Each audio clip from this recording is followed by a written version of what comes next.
match ဒီကစားကြည့်ရှုနေကြတဲ့အားကစားဝါရှင်ပရိသတ်များအားလုံးပဲမင်္ဂလာပါအင်ကွင်း၄ပွဲဆက်အနိုင်ရရှိအောင်ဆောင်းဆောင်ထားပြီးတော့နောက်ဆုံးကစားခဲ့တဲ့ Premier League ပွဲစဉ်၅ပွဲဆက်တိုင်းရှုံးပွဲမရှိအောင်ကစားထားပြီးတော့ပုံစံကောင်းတွေကိုပြသထားတဲ့နီးပြ Ruben Amorim ရဲ့ Manchester United အသင်းအနေနဲ့ကျွန်တော်တို့ International Break အပြီးမှာတစ်ဖန်ပြန်လဲကစားတဲ့ Premier League ပွဲစဉ်စနစ်အဖြစ်ဒီမနက်မှာကစားခဲ့တဲ့ပွဲစဉ်မှာပေါ့နော်ဒါကိုယ့်ရဲ့အင်ကွင်းဖြစ်တဲ့ Old Trafford ကွင်းမှာကျွန်တော်တို့တစ်ဖက်ကDavid Moyes ကEverton အသင်းကိုဒါပွဲအစ10မိနစ်လောက်ကတည်းကပေါ့နော်ကျွန်တော်ဒါကစားသမားတယောက်အသာဆိုတဲ့အနေအထားနဲ့ကစားခဲ့ရပါတော့လေပဲကျွန်တော်ဒါ Everton အသင်းကိုတကူကူမရှိဆိုရရလက်နဲ့ရှုံးနေခဲ့တာလည်းဖြစ်တယ်ကျွန်တော်ဒါဒီရှုံးနေမှုကပေါ့နော်ကျွန်တော်ဒါနီးပြ Ruben Amorim ရဲ့ Manchester United အသင်းနီးပြတစ်နှစ်ပြည့်ရဲ့ပွဲစဉ်မှာဒါရှုံးနေခဲ့တာဖြစ်ပြီးတော့တစ်ဖက်က Everton အသင်းအနေနဲ့ပေါ့နော်ဒါသူတို့ဒါ Manchester United အသင်းကိုနောက်ဆုံးအကြိမ်ဒီ Old Trafford ကွင်းမှာအနိုင်ရရှိခဲ့တာကလွန်ခဲ့တဲ့12နှစ်2013ခုနှစ်ကအနိုင်ရရှိခဲ့တာဖြစ်တယ်။အဲ့ဒီတုန်းကကျွန်တော်ဒါManchester United အသင်းရဲ့နီးပြကအခုလက်ရှိ Everton အသင်းရဲ့နီးပြ David Moyes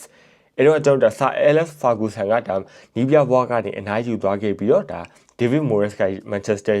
United အသင်းရဲ့နီးပြအနေနဲ့ရောက်ရှိလာခဲ့တာ။အဲ့ဒီတုန်းကကျွန်တော်ဒါ Everton အသင်းနဲ့ကစားခဲ့တဲ့ဒါ Old Trafford ကွင်းပွဲစဉ်မှာဒါ Everton အသင်းက Manchester United အသင်းကိုဒါတကူကူမရှိဆိုရရလက်နဲ့အနိုင်ရရှိခဲ့တယ်။အဲ့တုန်းကဒါ2013ခုနှစ်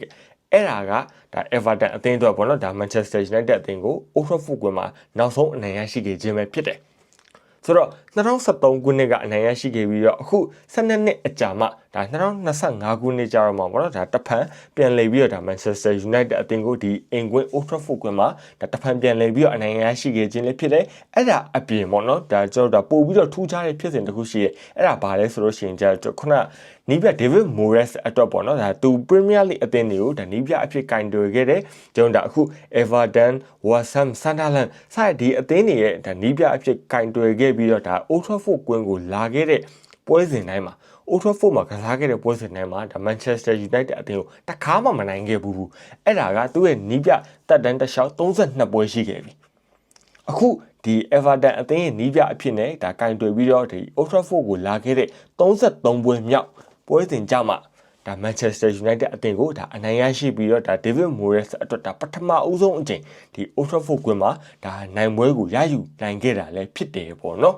်ဆိုတော့ကျွန်တော်ဒါ Manchester United အသင်းနဲ့ကျွန်တော်ခုနပြောခဲ့လူမျိုးပဲဒါပွဲအစဒါ73မိနစ်လောက်မှာပဲပေါ့နော်ကျွန်တော်ဒါ Everton အသင်းရဲ့ကစားသမားတွေဖြစ်ကြတဲ့ကျွန်တော်ဒါ Michael Keane နဲ့ပြီးရင် Ghana Gracia Gay ဒီကစားသမားနှစ်ယောက်ကကျွန်တော်ဒါ conflict ဖြစ်ကြတယ်ပေါ့နော်ကျွန်တော်ဒါသူတို့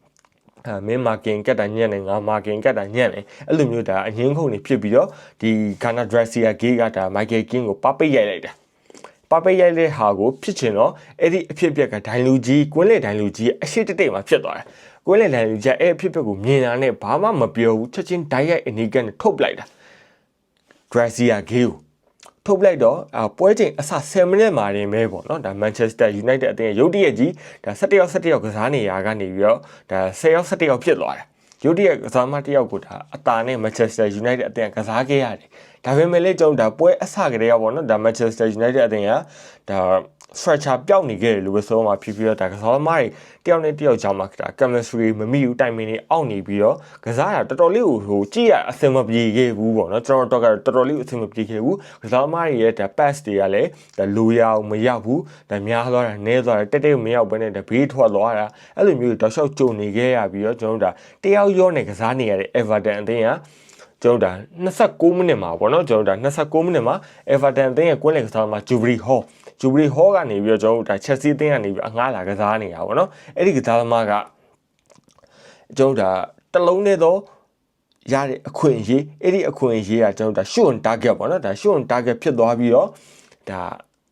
ဂိုးသွားတယ်အဲ့ဒီဂိုးနဲ့ပဲကျွန်တော်ဒါပွဲပြီးရဲ့အထိပေါ့နော်ဒါမိနစ်60ပွဲပြီးတော့ဒါနာကျင်အချိန်ပိုအထိအဲ့ဒီဂိုးကိုပဲ Everton အသင်းကထိန်းသွားခဲ့ပြီးတော့ပွဲပြီးသွားတဲ့အချိန်မှာဒါနီးပြ Ruben Amorim Manchester United အသင်းနဲ့ရှုံးပွဲတွေ့ခဲ့ရတယ်ကစားမတစ်ယောက်တာတီးတိုင်အောင်ပေါ့နော်ကျွန်တော်ဒါဘာဆိုဘာမှလုံနိုင်ခဲ့ခြင်းမရှိဘူးလို့ကျွန်တော်နေထင်မိတယ်ဒါကျွန်တော်နေပွဲအစပွဲဆုံးတောက်လျှောက်ကြည့်နေတာManchester United တင်ကိုတော်တော်လေးကိုအားမရခဲ့ဘူးပေါ့နော်ကျွန်တော်ဒါအရင်ပွဲစဉ်တွေတုန်းကတော့ကျွန်တော်နေအဆင်ပြေတယ်ဒါတချို့ပွဲတွေဒါ Manchester United အသင်းကဒါညံ့တဲ့ပွဲစဉ်တွေလည်းရှိခဲ့တယ်ဒါပေမဲ့အဲ့လောက်ထိမစိုးဘူးကြည့်ရတာအဆင်ပြေတယ်ဗျတကယ်မှဒါသူတို့ဟိုလုတ်တက်ကင်တဲ့အနေအထားတစ်ခုမှရှိခဲ့သေးတယ်ဒါပေမဲ့ဒီပွဲစဉ်မှာတော့တော်တော်လေးကိုရုပ်ဆိုးတယ်ကြည့်ရအရန် တိတ်သဘောမကျကျွန်တော်နေတိတ်စိတ်ထဲမှာကြည့်ရအဆင်မပြေဘူးလို့ပဲအဲ့လိုပဲပြောရင်းနေပေါ့နော်ကျွန်တော်ဒါစက်တာတိုင်းမှာဒါနီးပြ Ruben Amorim ရဲ့ Manchester United အသင်းနဲ့အားနည်းချက်တွေရှိရဲအထူးသဖြင့်ကျွန်တော်ဒါကစားမတယောက်အသာစီးမှာရရှိပါလေပေါ့နော်ကျွန်တော်ဒါနီးပြ Ruben Amorim အနေနဲ့ဒါ3 back system နဲ့ပဲကစားနေတယ်နော်ကျွန်တော်ဒါ attacking ဖွင့်ပြီးတော့ကစားရမယ်အစားဒါ3 back ဆိုတာဒါ basically ကျွန်တော်ဒါကစားဟာနောက်ခံကစားမှာ9ယောက်ကျွန်တော်ဒါနောက်တန်း3ယောက်နဲ့ကျွန်တော်ဒါ win back နှစ်ဖက်ပေါ့နော်ကျွန်တော်ဒါ9ယောက်5 back နဲ့ကစားနေရတယ်ကျွန်တော်ဒါကိုကတယောက်တာနေဆိုရင်ဒါ4 back ပြောင်းပြီးတော့ attacking မှာဒါကစားမပို့ရမယ်အလုပ်ကိုမလုပ်ဘူးပေါ့နော်ဒါနီးပြ Ruben Amorim အားနည်းချက်လို့ပဲပြောမယ်ဒါတော့ဒါပေမဲ့တခြားဒီကွင်းထဲမှာလည်းကစားမတွေရဲ့အားနည်းချက်တွေလည်းအများကြီးရှိခဲ့တယ်ပေါ့နော်ကျွန်တော်ဒါဒီနေ့ပွဲစဉ်မှာ Manchester United အသင်းကကျွန်တော်ဒါ Matthias Cunha Benjamin Sesko ဒီကစားသမားနှစ်ယောက်ကဒဏ်ရာပြဿနာကြောင့်မပါဝင်နိုင်တာမို့လို့အဲ့ဒီနေရာမှာအထောင်တိုက်စစ်မှုအဖြစ် Joshua Zirkzee ကဝင်ကစားခဲ့ပြီးတော့ number 10 row နေရာမှာ Amad Diallo နဲ့ Brian Mbeumoဒီတယောက်ကိုအသုံးပြုပြီးတော့ဒါကွင်းလယ်မှာဒါ Casemiro နဲ့ Bruno Fernandes ဒါတောင်မှနှစ်ဖက်မှာတော့ကျွန်တော်ဒါဒိုကူနဲ့ Patrick ဒိုကူနဲ့ Mazraoui နောက်တန်း3ယောက်မှာကျွန်တော်ဒါ Laniero Dilit နဲ့လူရှော့ကိုလိုမနေမှာ Samuel-Lemans ပဲတစ်ဖက်ကကျွန်တော်ဒါ Everton အသင်းကကျွန်တော်ဒါ Jack Grealish, Jubilee Hall နဲ့အဂျိုင်ဆိုင်ဒီကစားသမားတွေကိုတည်ထားပြီးတော့အထောင်တိုက်စုမှုနေရာမှာ Barry ပြီးလို့ရှိရင်ဒါကွင်းလယ်ကစားသမားနေရာတွေမှာကျွန်တော်ဒါဒီ Ghana ရဲ့ပြီးလို့ရှိရင်ဒါ James Garner ရဲ့ဒါ Ghana Drexler ကဒါအနီးကနေထုတ်ခံလိုက်ရတဲ့ကစားသမားအဲ့ဒီကစားသမားတွေကိုဒါတည်ထားပြီးတော့ဒါနောက်တန်းနေရာမှာကျွန်တော်ဒါMichael Keane ဆရာ Tarkowski တို့ပြီးလို့ရှိရင်ဒါ Coleman ကကျွန်တော်ဒါပွဲစား10မိနစ်လောက်မှာပဲပေါ့နော်ဒါဒဏ်ရာရသွားတာဖြစ်တဲ့ကြောင့်မလို့ကျွန်တော်ဒါ Brian Oman နဲ့ဒါ O'Brien နဲ့ပေါ့နော်ဒါလူစားလဲလဲရတယ်ဒါအပြင်ကျွန်တော်ဒါ Jordan Pickford ကတော့ကျွန်တော်ဒါအင်္ဂလန်လေရေးစဉ်ကိုသမား PP တကယ်ကိုကောင်းမွန်တဲ့လက်စွမ်းတွေကိုပြသသွားခဲ့ပြီးတော့ဒါ Manchester United အသင်းဒါ Joshua Zirkzee ရဲ့လုံးဝဂိုးသွားပြီလို့ထင်ရလောက်တဲ့ဒါကောင်းတိုက်ချက်ကိုပါဒါအကောင်းမှုဆိုတော့ကျွန်တော်ဒါဘလို့လုံးဝဆန့်ထုတ်သွားမှတော့မသိလိုက်ဘူးအဲ့လိုမျိုးဒါအထူးလက်စွမ်းပြပြီးတော့ကာကွယ်သွားခဲ့ရလဲဖြစ်တယ်ပေါ့နော်ဆိုတော့ကျွန်တော်ပြောချင်တာကကျွန်တော်အဓိက Manchester United အသင်းကဒီညာဘက်အချက်ပေါ့နော်ဒါညာဘက်အချက်မှာBrian Mbeumo နဲ့ Amad Diallo နှစ်ယောက်ကိုတွဲထားလိုက်တယ်အဲ့ဒါကလည်းကျွန်တော်ဒါတော်တော်လေးဟိုကြည့်ရဆိုးတယ်လို့ကျွန်တော်အနေနဲ့ထင်မြင်သုံးသပ်မိရဲ့Amad Diallo ကတယောက်တည်းဆိုရင်အဆင်ပြေတယ်ပြီးလို့ရှိရင်ကျွန်တော်ဒါ Patrick Dogu ကစားတဲ့နေရာမှာကျွန်တော်ဒါဒီဘယ်ဘက်အချက်မှာကစားရဒါမှမဟုတ်လို့ရှိရင်ကျွန်တော်ဒါ Mazraoui ကစားတဲ့နေရာမှာအဲ့လို flat နှစ်ခုမှာကစားရဆိုရင်အဆင်ပြေတယ်ဒါပေမဲ့အခုကဒါ number 10 row ပို့ထားတာဖြစ်တဲ့အတွက်ကျွန်တော်ဒါ Brian Mbeumo နဲ့နေရာသွားထက်နေတယ်ဗောနော်ကျွန်တော်ဒါအစွန်ဒီညာဘက်အစွန်မှာဒီကစားသမားနှစ်ယောက်ကသွားပြီးထက်နေတာဖြစ်တဲ့အတွက်ဒီကစားသမားစီကဒါ ball carrying နေပြီးတော့ cut inside လောက်တာတွေကမရှိတော့ဘဲနဲ့ကျွန်တော်ဒါအစွန်ရောက်လို့ရှိရင်ဒါဂိုးတွေကိုဖျက်တင်မယ်ကျွန်တော်ဒါဟိုလူရှိမရှိပါဂိုးစီးထဲမှာတစ်ဖက်အသင်းရဲ့ဂိုး area ထဲမှာကိုယ့်အသင်းကစားသမားတွေရှိလားမရှိလားမသိတော့ဘူးဘောလုံးရတယ်ဖြတ်တင်မယ်ဘောလုံးရတယ်ဖြတ်တင်မယ်တောက်လျှောက်အဲ့လိုလိုပဲလုပ်ခဲ့ပြီးတော့တစ်ဖက်ကကျွန်တော်ဒါ Everton အသင်းမဲ့ကျွန်တော်ဒါ center back ကစားသမားကြီးအရက်တည်းထောင်းမုံကြီးကျွန်တော်ဒါ Michael Keane တို့ Tarkowski တို့ဆိုတာသိရမလားကြိုက်တဲ့အမြင်ဘောလားရှင်းထုတ်နိုင်တဲ့ကစားသမားတွေကြီးပဲပြီးတော့ Manchester United အသင်းမှာခေါင်းတိုက်ရင်လည်း Joshua Zirkzee တယောက်ပဲရှိတယ်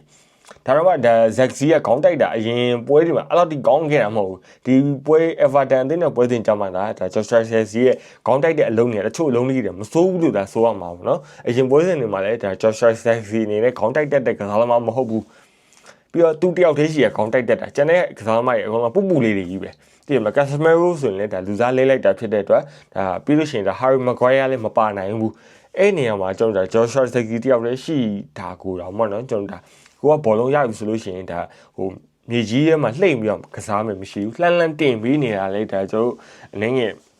ဟိုမေကွန်ထုတ်เสียရလို့ပဲကျွန်တော်အနေနဲ့ထင်မြင်သုံးသပ်မိရဲ့ပြီးလို့ရှိရင်ဒါအသင်းကောင်းဆောင် Bruno Fernandes ဆိုလို့ရှိရင်လည်းကျွန်တော်ဒါဒီ Jubilee Hall ရဲ့ပေးကိုပေါ့နော်ဒါ Jubilee Hall ကိုပေးလိုက်ရတယ်ဒါဂိုးမှာလေဒီ Bruno Fernandes ကဟိုသူဖြတ်လိုက်လို့ရရတာနဲ့ဟောနော်ကျွန်တော်ဒါအနောက်ကနေဒီတိုင်းကြည့်နေခဲ့တာလည်းပါတယ်အဲ့ဒါကြောင့်မလို့ဒါ Landing Euro ကိုဒါ Jubilee Hall တယောက်တည်းဒါ 1v1 situation ကနေပြီးတော့ဒါ ACC ပဲကြော်ဖြတ်ပြီးတော့ဒါဟိုအမှန်တကယ်ဆိုရင်ဒါ Jubilee Hall ဘယ်တန်ကစားမှာနော်ကျွန်တော်ဒါဘယ်ခြေတော့အားတန်ကစားမှာဒါပေမဲ့ဒါညာကြီးနဲ့ကန်သွားတာပုံမှန်အားဖြင့်ကျွန်တော်ဒါဘယ်တန်ကစားမှာတွေကညာနဲ့တုံဟိုကန်တိတ်မကန်နိုင်ဘူးဗျာတည်မလားကျွန်တော်အခုဒါပေမဲ့ဒီ Jubilee Hall တော့ကကျွန်တော်ဒါ space ကော time ကောအကုန်လုံးရသွားတာဖြစ်တဲ့အတွက် ACC ကန်သွားတာကိုယ်မှ Sunny Lemon ဆက်ဘာမှတတ်နိုင်မှာမဟုတ်ဒါမျိုးကန်ချက်တွေကသိရမလားဆိုတော့ဒါ Everton အသင်းတော့ကအဲ့ဒီ ကိုကန်ချက်ကဒါတလုံးတည်းသောရှုံ target ပေါ့နော်အဲ့ဒီရှုံ target တလုံးတည်းကနေပဲဒါသွင်းကိုအဖြစ်ရရှိသွားခဲ့ပြီးတော့ပွဲပြီးဆုံးသွားတဲ့အချိန်မှာလည်းဒါ Manchester United အသင်းကိုနိုင်ရှိခဲ့တာလည်းဖြစ်တယ်ဒါ Manchester United အသင်းကဒါခုနပြောခဲ့လို့ပဲအသင်းကောင်းဆောင် Bruno Fernandes ကလည်းသူဘောလုံးရပြီဆိုလို့ရှိရင်ဒါလှမ်းကန်အဝေးကနေပဲလှမ်းကန်တော့တာပေါ့နော်ကျွန်တော်ဒါ ball carrying တွေပါလောက်ခဲ့ခြင်းလည်းမရှိဘူးကျွန်တော်ဒါဂိုးတွေကိုလှမ်းတင်မယ်ဂိုးတွေမှာဂိုး area တွေမှာလူရှိမရှိဂိုး area တွေကိုလှမ်းကန်မယ်မို့လို့ရှိရင်ဂိုးတွေကိုဒါလှမ်း try မယ်အဝေးကနေလှမ်းကန်မယ် Jordan Pickford ကိုအဲ့လိုမျိုးအဝေးကနေကန်တယ်ဆိုလို့ရှိရင်ဒါဘယ်လို့မှဂိုးနိုင်တဲ့အကြောင်းမရှိဘူး Jordan Pickford ကအဲ့လိုအဝေး ball ဆိုတော်တော်ကောင်းတဲ့ဂိုးသမားတွေမှာပါတယ်တော့ဒီ Manchester United အသင်းနဲ့ဒါနီးပြ Ruben Amorim ကဒီပွဲစဉ်မှာတော်တော်လေးကိုဒါ idea ခန်းချောက်သွားပြီးတော့ဘာဆိုဘာမှမလုပ်တတ်တော့ဘူးပေါ့နော်ဒါကြောင့်မလို့လဲကျွန်တော်ဒါgoal attempt က25ရှိတယ်goal attempt က25ချိန်ထိရှိခဲ့ပေမဲ့လေတကယ်တမ်းပွဲကြည့်နေတဲ့အချိန်မှာဒါ25ချိန်ဆိုတော့ကျွန်တော်ဒါ data အချက်လက်ရပဲရှိရတကယ်တမ်းပွဲကြည့်နေတဲ့အချိန်မှာဒါအားလုံးလည်းသိကြမှာပါဘာမှထွေထူးထူးလုပ်ပြနိုင်ခဲ့တာမရှိဘူးเนาะဒါ Joshua Zirkzee ရဲ့ counter ချက်လောက်ပဲပြောစရာတစ်ခုလောက်အနေနဲ့ပဲကျန်ခဲ့တယ်ကျန်တဲ့ဟာတွေကဒါ goal attempt 25ချိန်ဆိုတာတကယ်တော့ဘာမှမဟုတ်ဘူးဒီလုံးဝ totally wasted ပဲကျွန်တော်အနေနဲ့ထင်သုံးသက်ချင်တယ်ပြီးတော့ဒါ corner ထောင်းကန်ဘောလဲ6ချိန်ထိရခဲ့တာ Manchester United အသင်းကအဲ့6ချိန်စလုံးကလည်းဘာမှမဟုတ်ခဲ့ဘူး shock ကန်နေကြတယ်ကျွန်တော်ဒါ goal area တွေကိုထည့်မဲ့စားအနောက်ကိုပြန်ပေးတဲ့ဟာတွေရောကျွန်တော်ဒါback way side pass ဒါပဲလုပ်နေကြအောင်เนาะကျွန်တော်ဒါ back pass အနောက်ကိုပြန်ပေးတာနဲ့ကျွန်တော် side way back pass ဒါနဲ့ပဲမိနစ်90လုံးကပြီးဆုံးသွားတယ် Everton အသင်းကလည်းဒါကိုပဲကျွန်တော်ဒါတည့်ပြီးကစားခဲ့တာဗောနော်ကျွန်တော်ဒါအလေကိုပြီးအလေကိုအလာမခံဘူးအလေကိုလာမဆိုရှင်ဒါလှမ်းကန်တာဘာညာလုံးလို့ရတာဖြစ်တဲ့အတွက်သူတို့အနေနဲ့ဒါ side way တွေပဲလွတ်တာကျွန်တော်အလေကို overload ထားပြီးတော့ကျွန်တော်ဒါအပြင်ဝဲထုတ်ခိုင်းတာ Manchester United အသင်းကလည်းအဲ့ဒီထောင်ချောက်ထဲကိုကွက်တိသွားမိပြီးတော့ကျွန်တော်ဒါ side way တွေပဲလုံနေရင်းနဲ့ပဲတော့ဒါပွဲပြီးဆုံးသွားတယ်ဆိုတော့ပွဲပြီးဆုံးသွားတဲ့အချိန်မှာတော့ Manchester United အသင်းက Everton အသင်းကိုတကူကူမရှိဆိုရရလနဲ့ရှုံးနေခဲ့ပြီးတော့အကယ်၍ဒီပွဲကိုနိုင်မယ်ဆိုလို့ရှိရင်ဒါ Manchester United အသင်းနဲ့ဒါအမှတ်ပေးစရာရဲ့အဆင့်4-5နေရာကိုတက်လာနိုင်တယ်အကယ်၍ဂိုးပြတ်နိုင်သွားမယ်ဆိုလို့ရှိရင်ဒါအမှတ်ပေးစရာရဲ့အဆင့်4နေရာကိုရောက်ရှိလာနိုင်ကြီးဘို့အခွင့်အရေးရရှိခဲ့တယ်တာမန်နိုင်ဝဲတစ်ပွဲဆိုလို့ရှိရင်ဒါအမှတ်ပေးစရာအဆင့်5နေရာကိုတက်ဖို့ဒါ chance ရှိခဲ့ပေမဲ့လဲပေါ့နော်ဒါကိုဘက်ကကစားသမားတစ်ယောက်အသာစီးရရှိခဲ့တာဟိုတော့အတုံးမချနိုင်ခဲ့ဘဲနဲ့ဒါရှုံးသွားခဲ့တဲ့ဒီ Manchester United အသင်းကတော့အခုလိုမျိုးပေါ့နော်ကျွန်တော်ဒါအရင် international break မတိုင်ခင်တော့ရရှိခဲ့တဲ့ momentum လေးကပြတ်သွားခဲ့ပြီလို့ပဲဆိုရမှာဖြစ်တယ်ပေါ့နော်ဆိုတော့ဒီပွဲနဲ့ပတ်သက်ပြီးတော့ပရိသတ်တွေအမြင်အောင်ဘယ်လိုရှိခဲ့ကြလဲကျွန်တော်ဒါ David Moyes ရဲ့ Everton အသင်းကတော့ကျွန်တော်ဒါတယောက်ရော့အနေထားအနေကစားရတာဆိုတော့ဒါအတိုင်းထက်အလုံးပေါ့ဗျာကျွန်တော်ဒါသူတို့ကအနည်းဆုံးတေရလက်လောက်ကိုဒါမှန်းပြီးကစားကြတာဒါပေမဲ့လည်းဒါအနိုင်3မှတ်ကိုပါဒါအိမ်ပြန်တည်သွားနိုင်တာဆိုတော့ဒါဘယ်လောက်ထိအောင်သူတို့တော့ကတော့ဒါအတိုင်းထက်အလွန်အနေထားမှာရှိခဲ့ပြီးတော့ဒါ Manchester United အသင်းနဲ့ဒါအသင်းရဲ့ပရိသတ်တီအတော့ကတော့ကျွန်တော်ဒါတော်တော်လေးကိုဒါကြည့်မခဲနိုင်စရာအခိုက်အတန့်လို့ပဲကျွန်တော်နေထင်မြင်သုံးသပ်ချင်တယ်ဆိုတော့ဒါကိုယ့်ရဲ့အမြင်လေးတွေကို comment box မှာဝင်အောင်ဆွေးနွေးပေးတော့မြတ်တဲ့ရက်ခံရှင်းနေပဲနောက်ထပ်ဗီဒီယိုတွေမှာပြန်လည်ဆုံတွေ့ကြပါစို့ခင်ဗျာ